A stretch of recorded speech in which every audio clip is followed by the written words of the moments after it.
আমি মূলত বলে নেই যে ব্যালন ডি'র মূলত কোন কোন বিষয়ের উপর ভিত্তি করে দেওয়া হয়।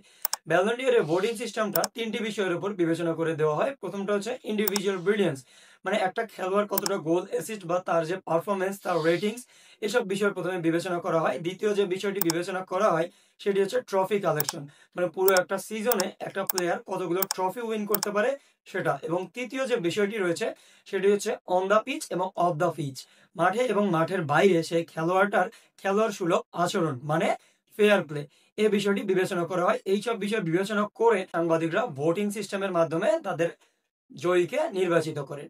তো এই গেল একটা বিষয়। তো এই বিষয়গুলো যদি বিবেচনা করি সেক্ষেত্রে এগিয়ে থাকবে ওসমান ডেম্বেলে, কারণ ইন্ডিভিজুয়াল পারফরমেন্সে যদিও রাফিনা এগিয়ে থাকে, তবে ট্রফি কালেকশন এবং ফেয়ার প্লের দিক থেকে এগিয়ে থাকবে ওসমান ডেম্বেলে।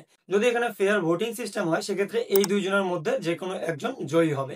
সম্পূর্ণ ভিডিওটি দেখতে নিচে দেওয়া লিঙ্কটিতে ক্লিক করুন অথবা চ্যানেলটি ভিজিট করুন।